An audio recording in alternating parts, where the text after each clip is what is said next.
They were always the backup plan. Not the child someone chose with quiet intention. Not the name whispered before sleep with something like hope. They were the child the system made room for. Not out of longing, but out of procedure. There was a form before there was a feeling. A placement before there was a person who knew their favorite color, or the way they cried, or what they needed when the lights went out. In children's homes and foster placements across the world, there is a particular kind of child who learns something very early, not through words, not through cruelty, but through the accumulation of 1,000 small, ordinary moments. The shift change at 7 in the morning. The key worker who smiled warmly, but whose name they would have to relearn by the following Tuesday. The new placement. The bin bag packed in 20 minutes. The car journey in silence to somewhere else. There was a corridor, fluorescent light humming, linoleum underfoot, the sound of someone else's radio down the hall, where this understanding settled into the body like sediment, quiet, heavy, permanent. Not someone's first thought, not even close. That thought did not stay in the corridor, it followed them. And what it became, in the adult body, in the adult life, in every relationship and every moment of waiting, that is what this is truly about. That corridor was not a single moment. It was the 100th repetition of the same quiet lesson. And what repetition does to a developing mind is not dramatic. It is architectural. In institutional care, there is a loss that rarely gets named. Not the headline loss, not the obvious absence, a subtler one, the loss of being chosen. Other children existed, somewhere, inside someone's private thoughts on an ordinary afternoon. A parent who drove past a shop and thought she would love that. A grandmother who saved a particular biscuit because they knew it was the favorite. Someone who held a small, specific version of them, their preferences, their moods, their face, inside themselves, even when they were not in the room. These children had something else. They had the laminated schedule on the wall, the handover note left on the desk for the next shift. They had carers who were often kind, genuinely, carefully kind, but who held 16 children in their professional responsibility and clocked out at 7. They had case files, review meetings, a social worker who might change too before the year was out. The wound is not that nobody cared. Many people in those buildings cared, within the limits of what the system allowed. The wound is more precise than that. It is the wound of never having been irreplaceable to any one human being, of understanding, somewhere beneath language and before memory fully forms, that the adult sitting beside them at the dinner table would be sitting beside someone else by next week. That there was paperwork with their name on it, but no one who simply thought of them, randomly, without reason, on a Tuesday afternoon, for no reason at all except that they mattered. What does a child build from that? What does the mind construct when irreplaceability never arrives? That construction, and how deep its foundations go, is where this story must travel next. That construction is not metaphor, it is neurological, and understanding that, truly understanding it, changes everything about how this pattern can be held. But the science does not begin in a textbook.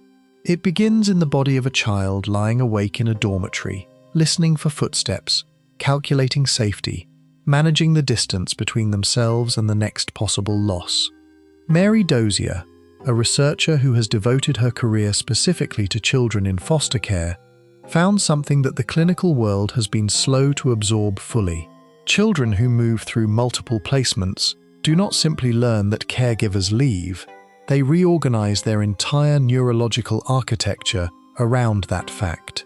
The expecting brain, the part of the mind that reaches forward into relationship, that leans toward another person with something like openness, that part learns to retract, not through choice, through survival. The nervous system does not forget. It never forgets, ever. What Dozier documented was a kind of preemptive withdrawal, the mind learning to manage closeness before closeness becomes loss. And here is what must be said, and held with great care.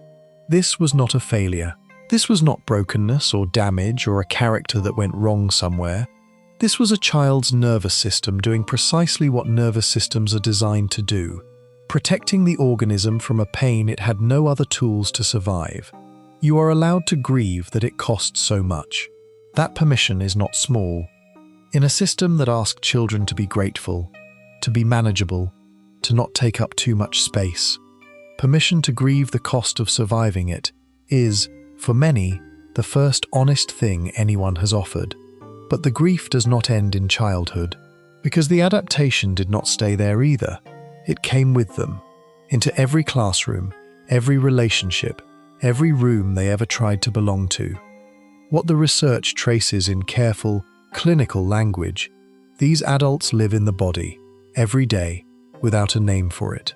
They are often the most quietly capable person in any room, competent, reliable, the one who holds things together without being asked, because competence was, for a long time, the only currency that justified the space they occupied.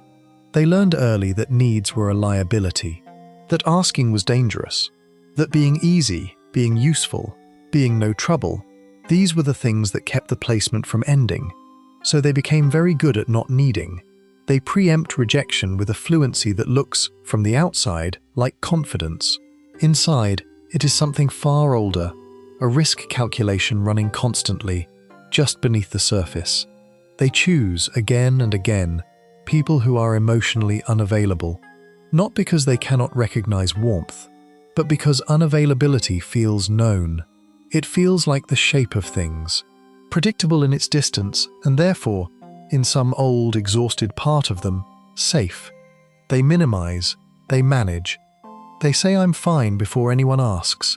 They perform their worth in relationships, being the one who remembers, who shows up, who tries harder, and then, depleted, they disappear, they withdraw, they go quiet. Because they learned, in a room that smelled of industrial cleaning fluid and other people's laundry, that wanting too much always ended the same way. The silence between a sent message and a returned one is unbearable to them in a way they cannot always explain. That silence holds something ancient, the echo of a corridor where no one came.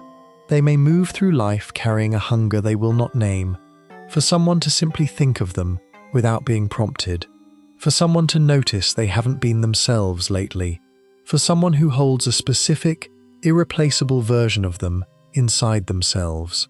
Not a case file, not a rota, just them. If any part of this has lived quietly inside you, perhaps name it in the stillness of this moment, because the question of what becomes possible when this pattern is finally, gently named, that is where everything shifts. And that question cannot wait much longer.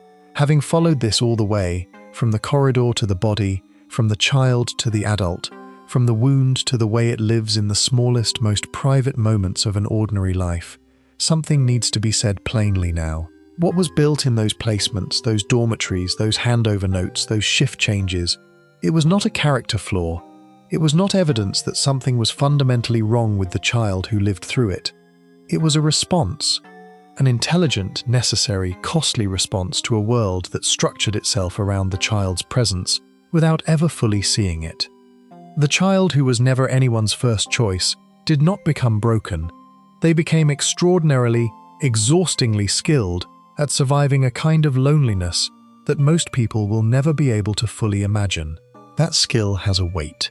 It has been carried a long time, and the carrying, the daily, invisible labor of it, deserves to be acknowledged without being immediately fixed or redirected, or turned into a lesson about resilience. There is no instruction here. There is no path being prescribed. There is only this, recognition, the particular, quiet dignity of being seen, perhaps for the first time, in the fullness of what was lived. Because recognition, it turns out, is what the system never provided, and perhaps it is where something, not resolution, not healing as a destination, but something begins to shift, almost imperceptibly, in the chest. There is another layer beneath this one. What growing up unclaimed did to the capacity for trust. Inside every friendship, every love, every room entered with hope. That story is already waiting, and it begins exactly where this one ends. The child who was nobody's first choice always deserved to be someone's everything,